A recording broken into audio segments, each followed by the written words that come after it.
प्रणाम जय श्री जगन्नाथ दर्शक बंधु निर्माल्य भक्तिर आउ एक नूतन अध्याय मु रंजन आपण को स्वागत करुच्ची। बंधुगण चारि जुगरे यज्ञ होइछि। ए जुग हेउछि कली जुग। ए जुगरे मध्य अनेक स्थान रे यज्ञ हेउछि किंतु महापुरुष बा पंचसखा माने लिखिचंदे कली जुग शेष रे एक यज्ञ हेबो जहार नाम हेउछि प्रवास यज्ञ। ए यज्ञ होउछि शेष यज्ञ जहाकू नहीं कथाकार माने कहउचंती एबे से निर्दिष्ट समय आसिला एबे बाकी रही प्रवास यज्ञ हेबाकू।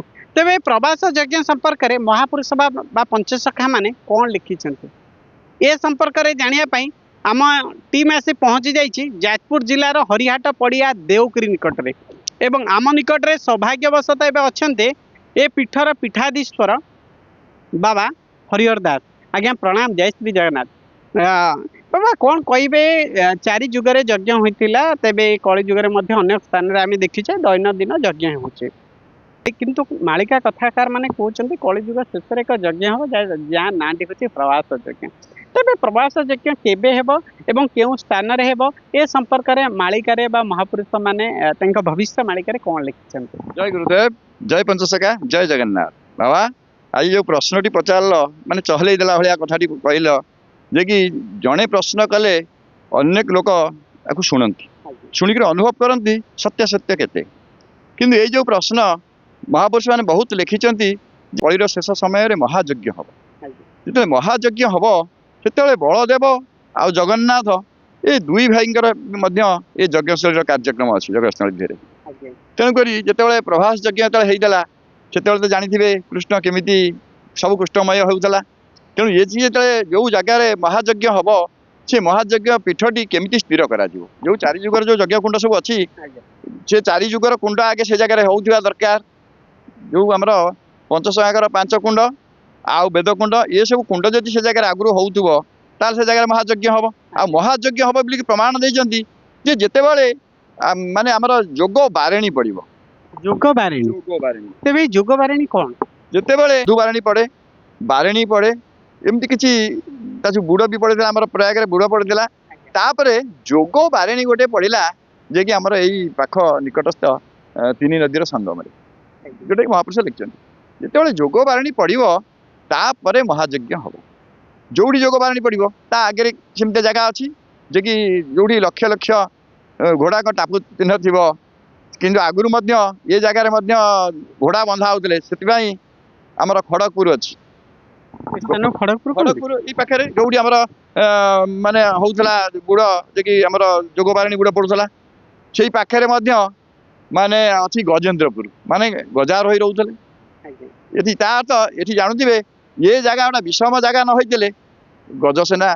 राजू अश्वसेना ये सब कहीं रोते तार तो ये से भाया रजा महाराजा मैंने रोते बोलिकी से कार्यक्रम होता तेणु जिते ये से महायज्ञ कम कर त्रिवेणी पर जोगबाणी पर से कौन करा ना महापुरुष लिखिं सब बहुत वित्पात हम वित्पात कहीं हम ना जदि दैव दुर्विपाक न हम ये जगार तो एत लोक हे जे कि सबाड़िया कष्ट हो तेणुक से एमती भाव गोटे स्थिर करेंगे जो शह शह हजार हजार कुंड हम हजार हजार ब्राह्मण आसवे से लोक मैंने से भाया सुख छुटे तेणुक जो भक्तर विश्वास थी जो चेतुआ भक्त चेतिकी थी से ही से दृश्य देखिपर ना अलग लोक देखिपारे तेणु सी कौन कले ना चक्र व्यूह तैयारी कले ये चारिआडे कौटी मानकर प्लेन बातिल करदे ट्रेन बातिल करदे बस बातिल करदे तेणुक आड़े यज्ञ स्थान यज्ञ कम कले से ब्राह्मण माने जमी ब्राह्मण कहला पैता आड़ आशा विधि आसे विष से यज्ञ कुंड में माने ब्राह्मण माने मिलवा कष्ट है कहीं ना आजिकल ब्राह्मण माने चाहूँगी जे बाबा केते टंका देवे आमको जदि एत बड़ यज्ञ को जीवु ताले केते पाउना मिल आमे किंतु कहीलु जो मैंने पाउना दबा चाहूँगी से ब्राह्मण को ए जगार आलाउ ना कहीं ना ब्राह्मण परिश्रम करेंगे ब्राह्मण अग्नि ब्राह्मण आमको तो कहीं पानी संतुष्ट कर पारना ना तेणुक जी सख्य जहाँ दिज्व से माने खुशी हे से ब्राह्मण मान ही ये कर्म करें तेणु ब्राह्मण मैंने खुशी आसी पाउना दि जाए सब कृष्णमय जमी प्रभास यज्ञ समस्ते कृष्णमय ये महायज्ञ देखिए ଯଦି ଆସିଥିବେ ନାଇଁ ଆପଣ କହୁଛନ୍ତି ଏ ମହାଯଜ୍ଞରେ ଅର୍ଥାତ୍ ଏ ସ୍ଥାନରେ ଏକ ଯଜ୍ଞଟି ହେଇଛି ହେଇଛି। କେବେ ହେଇଥିଲା? ଏବେ ଯୋଉ ଆମର ଗଲା ଆମର କାର୍ତ୍ତିକ ମାସରେ, ସେ କାର୍ତ୍ତିକ ମାସରେ ହିଁ ଗୋଷ୍ଠାଷ୍ଟମୀ ପୂର୍ବରୁ। ମାନେ ଆପଣ କହୁଛନ୍ତି ମହାପୁରୁଷ ବା ପଞ୍ଚସଖା ଯେଉଁ ପ୍ରବାସ ଯଜ୍ଞ ସମ୍ପର୍କରେ ଲେଖିଥିଲେ ଏ ସ୍ଥାନରେ ସେ ଯଜ୍ଞ ସମାପ୍ତ ହେଇସାରିଛି। ହେଇସାରିଛି। ଆଉ କେଉଁ ସ୍ଥାନରେ ହବ ନା କେବଳ ନାଇଁ ଏଇ ସ୍ଥାନ ନାଇଁ, ସମ୍ପର୍କରେ ଯଦି ଲେଖିଥିଲେ? କୋଉଠି ହେଇପାରେ ତାହା ବି କହିପାରୁନୁ, କାହିଁକି ନା ଯେତେବେଳେ ଯୋଉ ଜାଗାରେ ଘଟି ଯାଇଛି ତ ଘଟି ଯାଇଛି, ସେ କହୁଛି କେତେ କେତେ ସ୍ଥାନ ହୋଇବ ବ୍ରହ୍ମ ବିଦ୍ୟା ପରୀକ୍ଷା। ତେଣୁ ଯଦି କୋଉ ସ୍ଥାନରେ ବି ଲେଖା ଥାଏ ନିଶ୍ଚିତ ହବ, ତାକୁ ଆମେ କାଟି ପାରୁନାହୁଁ। କାହିଁକି ନା ଯେହେତୁ କଳିର ସମୟ ସରି ଆସିଲାଣି, ସେ କହିଛନ୍ତି 500 ଯେତେ ବର୍ଷ, 5000 ବର୍ଷ ପୁରୀଗଲା, ନିଶ୍ଚିତ ତାର ସେ ଯଜ୍ଞର ବ୍ୟବସ୍ଥା 5000 ବର୍ଷ 5000 ବର୍ଷ, କାହିଁକି ନା ବର୍ଷ ସମସ୍ତେ ଯେତେବେଳେ 10,000 ବର୍ଷ କହୁଛନ୍ତି, ତାର ବହୁତ ଜାଣିଥିବେ ବହୁତ ପାପ ପୁଣ୍ୟ ଭଲ ମନ୍ଦରୁ କ୍ଷୟ ସବୁ ହେଇଯାଏ। ତେଣୁକରି ସଠିକ ଯେମିତି ମଣିଷର ଆୟୁଷ 120 ବର୍ଷ ଥିଲେ ମଧ୍ୟ ସମ୍ପୂର୍ଣ୍ଣ ଭୋଗ ହେଇପାରେ ନା, ସେମିତି କଳିର ମାନେ 10,000 ବର୍ଷ ହେଲେ ମଧ୍ୟ ସେ ଭୋଗ ହେଇପାରେ ନା, ଏମିତି କିଛି କ୍ଷୟ ହେଇଯାଏ। ତେଣୁକରି ସେ 5000 ବର୍ଷ ତାକୁ ସ୍ଥିର କରିଛନ୍ତି। 5000 ବର୍ଷ ପୂର୍ଣ୍ଣ ହେଲା ପରେ ଏସବୁ କାର୍ଯ୍ୟକ୍ରମ ସବୁ ହବ, ମହାପୁରୁଷଙ୍କ ବାଣୀ ସମସ୍ତେ ଜାଣିବେ ଆଉ କାର୍ଯ୍ୟକ୍ରମ ହବ। ତେଣୁକରି ଯେତେବେଳେ ମହାଯଜ୍ଞ ଯେତେବେଳେ କାର୍ଯ୍ୟକ୍ରମ ସରିଛି, ଯଦି ଏ ପୀଠରେ ସରିଛି, ଏ ପୀଠରେ ଯଦି ଲେଖା ଅଛି ସରିଛି, ଏମିତି କୋଉ ପୀଠରେ ଥିବ ନିଶ୍ଚିତ ହବ, ହବନି କାହିଁକି? ଆମେ କିଏ ମନା କରିବାକୁ? ଆମେ ମନା କରିବାକୁ କେହି ନୁହଁ। ତେଣୁ ଯୋଉ ପୀଠ ମାନଙ୍କରେ ସବୁ ମହାପୁରୁଷଙ୍କର ବାଣୀ ଥାଏ, ଲେଖା ଥାଏ, ସେମାନେ ସେ ଜାଗାକୁ ସଫା କରନ୍ତୁ, ପରିଷ୍କାର କରନ୍ତୁ, ଆଉ ସେ ଜାଗାକୁ କେମିତି ଯଜ୍ଞ ହବ ସେ ଚିନ୍ତା କରନ୍ତୁ। ସେଠି ଯେତେବେଳେ ଯଜ୍ଞ ହବ ନା, ସମସ୍ତେ ଦେଖିବେ ସବୁ କୃଷ୍ଣମୟ, ନହେଲେ ପ୍ରଭାସ ଯଜ୍ଞ ହବ କେମିତି, ମହାଯଜ୍ଞ ହବ କେମିତି? ବୁଝିପାରୁଛ କି? ତେଣୁକରି ସେତେବେଳେ ଯୋଉ ପ୍ରୀତି, ଯୋଉ ଜଗା ବଳିଆର ପ୍ରୀତି, ଯୋଉ ଦି ଭାଇଙ୍କର ପ୍ରୀତି ନହେଲେ ଆଉ ସମସ୍ତେ ଭାବ ବିହଳ ହେବେ କେମିତି? ଆପଣ କହୁଛନ୍ତି କୃଷ୍ଣମୟ ହେବ, ତେବେ ଯେକୌଣସି ସ୍ଥାନରେ ପ୍ରବାସ ଯଜ୍ଞ ହବ ସେଠି ନିଶ୍ଚିତ। ଜଗନ୍ନାଥ ଏବଂ ବଳଭଦ୍ରଙ୍କର ସେଠି ପ୍ରୀତି ହୁଏ, ଦୁଇ ଭାଇଙ୍କର ଦୁଇ ମିଳନ ହୁଏ। ଭାଇଙ୍କର ମିଳନ ହୁଏ, ମାନେ ଦୁଇ ଭାଇଙ୍କ କଥାକୁ ସମସ୍ତେ ମାନନ୍ତି, ବଡ ଭାଇଙ୍କ କଥାକୁ ଆଗେ ମାନିବେ। ବଡ ଭାଇଙ୍କ ନିର୍ଦ୍ଦେଶ ନହେଲେ କଣ ସବୁ କାର୍ଯ୍ୟ ହେଇପାରିବ? ତେବେ ଯେଉଁ ସ୍ଥାନରେ ହୁଏ ଆଗେ ପ୍ରଥମେ ବଳଦେବଙ୍କର ବଡ ଭାଇଙ୍କର କଥା, ବଡ ଭାଇଙ୍କ କଥା, ବଡ ଭାଇଙ୍କର ଯଦି ରାଜା ନ ହେବେ, ବଡ ଭାଇ ରାଜୁତି ନ କରିବେ, ତାହେଲେ ସେ କାର୍ଯ୍ୟ ହବ କେମିତି? ବଡ ଭାଇଙ୍କ ଅନୁମତି ନେଇକି ସେ କାର୍ଯ୍ୟକ୍ରମ କରାଯିବ। ତାପରେ ସେ କଣ କହୁଛି, କାହ୍ନୁ ପରିଚାର, ବଳଦେବ ହେବେ ରାଜା। ବଳଦେବ ରାଜା ହେଲେ ସିନା କାହ୍ନୁ ତାର ପ୍ରଚାରକ ହବ, ଆଉ କାହ୍ନୁ ତାର ସବୁ କାମ କରିବ, କିନ୍ତୁ ନାଁ ନବ କିଏ? ନା କାହ୍ନୁ। କିଏ? ନା ପ୍ରଭାସ ଯଜ୍ଞ କୃଷ୍ଣ। ବୁଝିପାରିଲେ? ତେବେ ପ୍ରବାସ ଯଜ୍ଞକୁ ନେଇକରି ଅନେକ କଥାକାର ମାନେ କହନ୍ତି ମହାପୁରୁଷ ଅଚ୍ୟୁତାନନ୍ଦଙ୍କ ପୀଠରେ ଶେଷ ଯଜ୍ଞ ଯାହାକୁ ପ୍ରବାସ ଯଜ୍ଞ କହନ୍ତି, କିନ୍ତୁ ଆପଣ କହୁଛନ୍ତି ଏ ସ୍ଥାନରେ ଅଛି, ଏ ସ୍ଥାନ ସେଇ କଥା କହୁଛି, ଏ ସ୍ଥାନରେ ହେଇଛି, ଆହୁରି ମଧ୍ୟ ଯଜ୍ଞ ଅଛି। ତେଣୁ ଶେଷ ଦେବ ପୁଣି ଯଜ୍ଞ କରିବେ, ଶେଷ ଦେବ କରିବେ। ଶେଷ ଦେବ କରିବେ, କାହିଁକିନା ଶେଷ ଦେବ ଯଜ୍ଞ କରିବେ ଯୋଉଠିକି ମାନେ ବ୍ରାହ୍ମଣ ଚଣ୍ଡାଳ ବୁଢା ବୁଢୀ ଭେଦଭାବ ନଥିବ। ତାଙ୍କର କଣ କିଛି ଥିଲା କୁହ? ତାଙ୍କର କିଛି ନଥିଲା। ସେ ଗୌଡୁଣୀ ଠାରୁ ଆରମ୍ଭ କରି ସବୁଠାରୁ ମଧ୍ୟ ସବୁଠାରୁ ଖାଇପାରୁଥିଲେ। ତେଣୁ ତାଙ୍କର ଯେମିତି ନଥିଲା ଆଙ୍କର ସେମିତି ନଥିବ। ତେଣୁ ଯୋଉ ଜାଗାରେ ସେ ଜିନିଷ ଥିବ, ସେ ସମୟ ଯେତେବେଳେ ଆସିଯିବ, ଯେତେବେଳେ ନେମାଳ କଣ ବହୁ ଜାଗାରେ ବି ଏ ଯଜ୍ଞ ହେଇପାରିବ, ହବ, ନିଶ୍ଚିତ ହବ। ଏମିତିକି ଶ୍ରୀକ୍ଷେତ୍ରରେ ମଧ୍ୟ ଅଛି।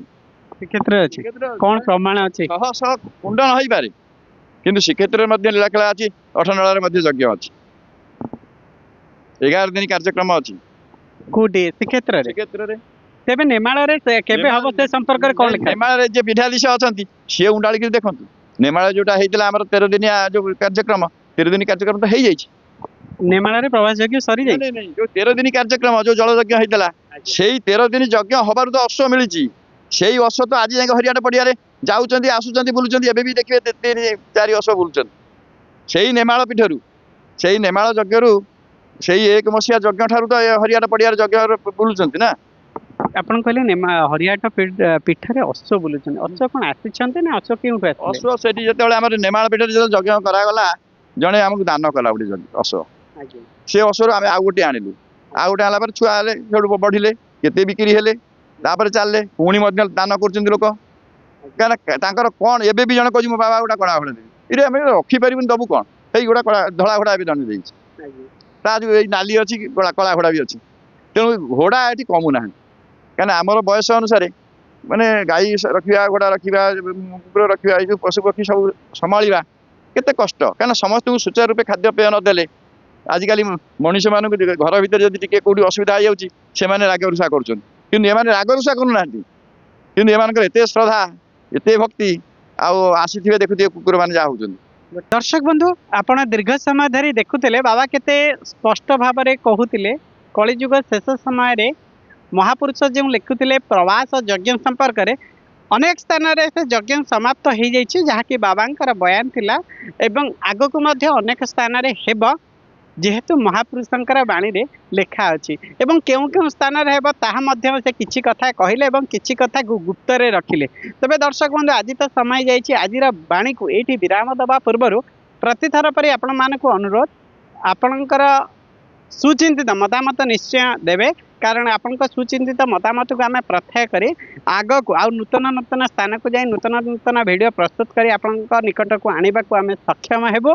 तेबे आज तो समय जाइछि आज बाणी को एठी विराम दबा पुनर्बार भेट आगामी अध्याय आउ एक नूतन स्थान रे तेबे जाके रहुछु प्रणाम जय श्री जगन्नाथ। बाबा आपन बहुमूल्य समय स्वल्प समय देथिबा तो अशेष धन्यवाद प्रणाम जय जय जगन्नाथ। जय जगन्नाथ।